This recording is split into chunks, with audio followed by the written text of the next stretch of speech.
My name is Jovana, and I'm from Belgrade, the capital of Serbia. I had a terrifying experience that I will tell you about in this story. I was 17 when it happened, and now I'm 27. It's been 10 years, but I still remember it like it was yesterday. To make the sequence of events clearer, let me explain the layout of our apartment. It is quite small, only 35 square meters, and has one large, narrow corridor that connects all the rooms. You can hear everything from anywhere in the apartment. At the time when this happened, I was living with my parents. One morning, I was woken up by the sound of dishes being washed, and I knew it was my dad because my mom was at work. I was lying in bed, gathering the strength to get up, and as I usually always sleep with the bedroom door open or at least ajar, I saw my dad entering the bathroom in a hurry. After a few moments, I heard him washing his hands in the bathroom, but at the same time, I still heard someone washing the dishes in the kitchen. This was confusing for me because my dad and I were alone in the apartment, and it took me a few moments to think about what I was hearing.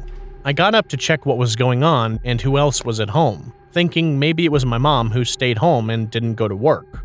I got to my bedroom door, from where I could see the entrance to the bathroom and my dad washing his hands at the sink. Something seemed strange about him. He was smiling at himself in the mirror. I interrupted him by wishing him good morning and asked him what he was doing, to which he replied, "I'm washing my hands."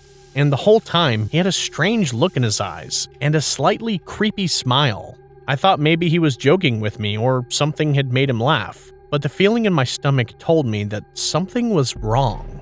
Then, after we made eye contact for a few moments, I asked him, "But Dad, who's washing the dishes in the kitchen?" What he said left me traumatized forever. He said, with an even bigger smile, "Also me." At that moment, my heart nearly stopped, and I ran to the kitchen where I saw my dad washing the dishes again, and I started to cry. He wiped his hands and started questioning me about what happened. He tried to convince me that what I saw was just a dream, but I knew it was not a dream. I am convinced that it was some demon trying to impersonate my father.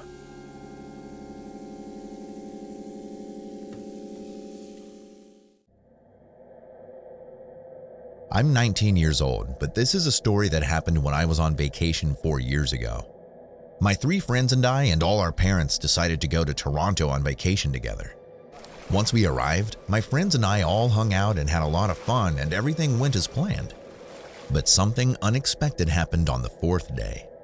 On that day, we all woke up and went down for breakfast. We woke up later than our parents had planned to go out to the pool. After we were done eating, we went straight to the pool.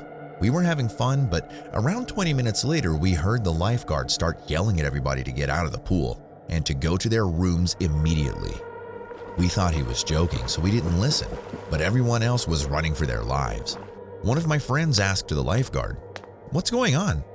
And then he told us that he received a message from security that someone had entered the hotel and killed the manager, and that the killer was still inside the building.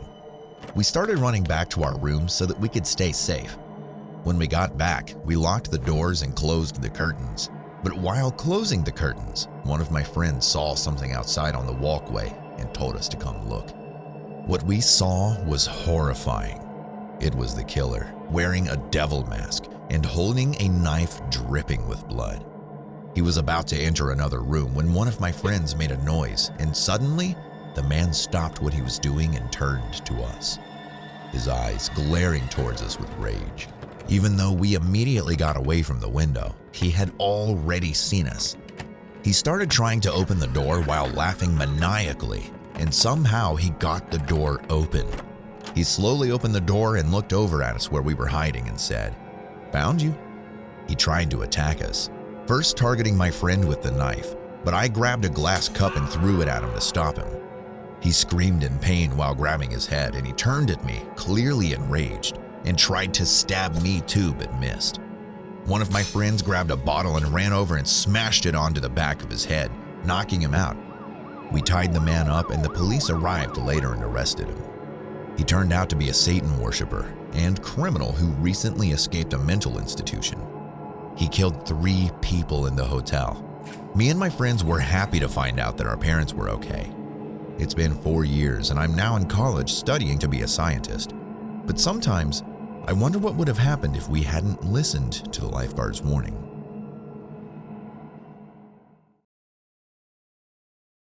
Hi, this is the story of a scary experience I had when I was 11 years old.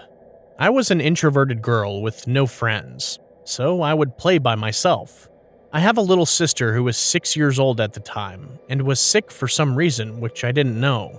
One night, my parents had taken her to the hospital while I stayed home alone. It was around 7 in the evening and I was playing with my remote control car in the hallway, running after it throughout the whole house. After a while, I got tired and sat on the couch and rested my head on the back. I closed my eyes and was resting when I suddenly felt cold. I shrugged it off and figured that it was just the wind, so I just stayed still. Suddenly, I felt someone breathing heavily in my ear. I heard a whisper of something that I couldn't quite make out then. I jumped from the couch, shocked, and looked around. There was a window in the room that we often opened, so I seriously thought it was just a strong wind. But the voice that whispered and breathed heavily came in my right ear, and the window was on my left and was completely shut. I was scared and confused, didn't understand what it was. I told my parents when they got home, and they said that I was just hallucinating and should stop watching horror movies at night. But let me tell you, this does not end here. After a few months, I was sleeping with my mom on my bed while my dad and sister were in a different bedroom. I was sleeping peacefully when the same heavy breathing started again. This time, I heard a deep voice whisper loudly into my ear the word, Hell. I woke up screaming, and my mom, who had been asleep next to me, hugged me tightly. I was crying and told her about it. My parents listened and were worried, seeing me that scared. I am 20 now, and we no longer live in that house. But what I heard gave me a long-lasting fear.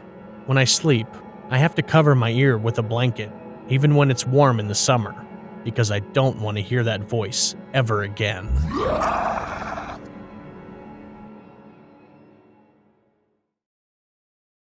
My story takes place in the summer of 2016 in Croatia, a rural region full of fields and not many people. I lived in a village with around 2,000 people. Their homes were scattered across miles of fields.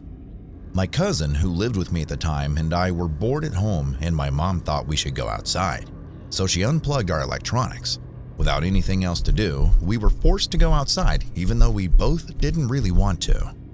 At the time, she was 14 and I was 12, and we got along since the age difference wasn't so big. We went on a walk down the main road, which was surrounded by fields. It was pretty fun to just hang out with my cousin.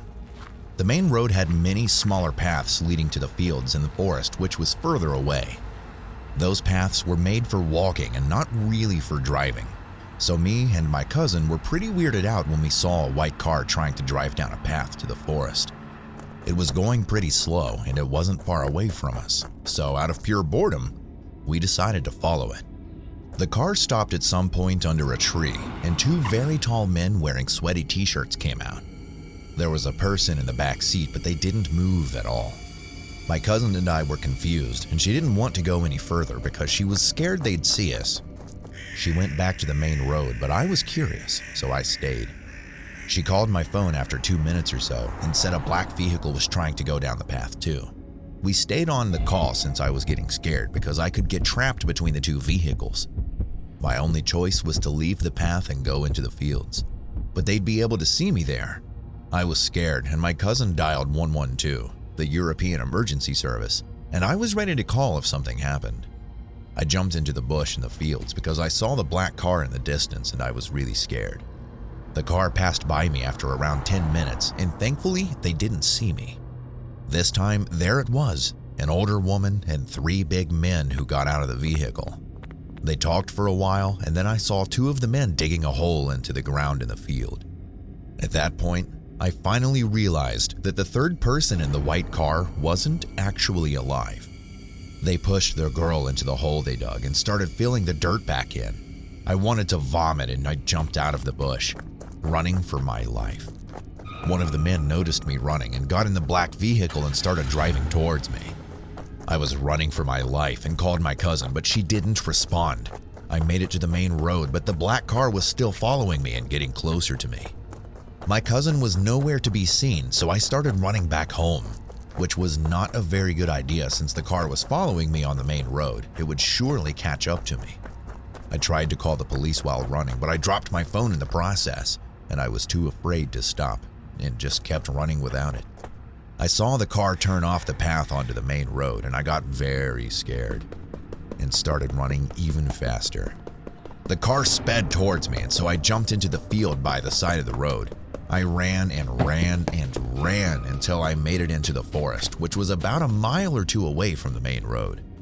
I ran through the forest as I knew that my friend's house was on the other side of the forest. After around 40 minutes of running through the forest, I made it to my friend's house, and his mom called the police and my family.